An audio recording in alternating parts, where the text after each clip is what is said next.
ఒక 10,000 ఏనుగుల కుండిన ఎంత బలంబు కల్గున ప్రకట మహేంద్ర పర్వతము.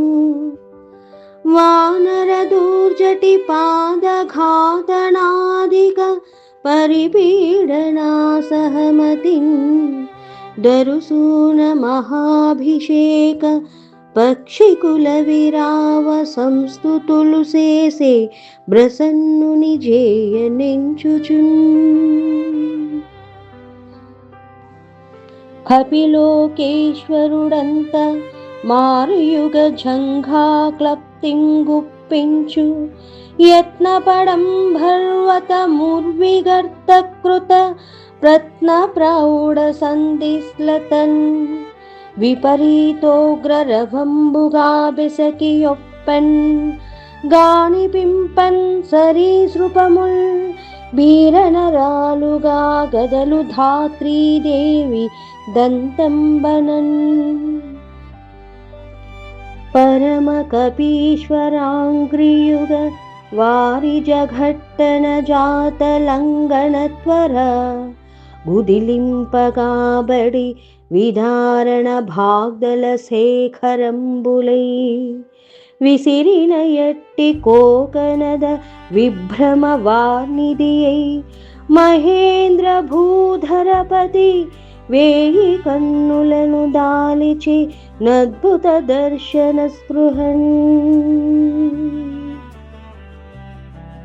హనుమంతుడు సీతాన్వేషణకై సముద్రాన్ని దాటేందుకు బయలుదేరినప్పుడు హనుమంతుని స్వరూపాన్ని, పరిసరాలను, పక్షులను కవి శ్రీ విశ్వనాథ సత్యనారాయణ గారు ఈ పద్యాలలో వర్ణించారు. ఆనాడు పరశురాముడు తపస్సు చేసి పరమశివుణ్ణి ప్రసన్నం చేసుకుని ఏ మహేంద్ర పర్వతం పైన వరమును పొందాడో ఆ మహేంద్ర పర్వతంపైనే నిలుచున్న వానర దుర్జటి అడుగు వేయగానే 10,000 ఏనుగులు ఒక్కసారిగా తన్నినట్టు పీడనం కలిగి పక్షులన్నీ చెదరి ఆ మహావిశ్వరూపాన్ని దర్శించి తమ రావాలతో స్తుతించడం మొదలుపెట్టాయి. హనుమంతుడు ఒక్కో మోకాలిని కదుపుతుంటే భూమి ముక్కలుగా విడిపోతుంది. ఆ ఉగ్రగర్జనకి భూమి మీద ఉన్న సరీసృపాలన్నీ భయం భయంగా బిక్కుబిక్కుమంటూ కదులుతున్నాయి.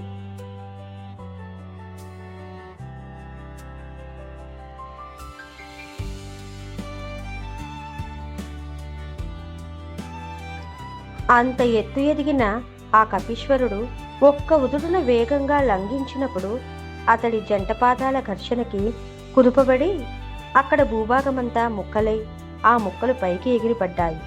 ఆ అద్భుతమైన దృశ్యాన్ని చూడగా మహేంద్రుని వేయి కళ్ళు ఆశ్చర్యంతో ఎర్రతామరలయ్యాయి.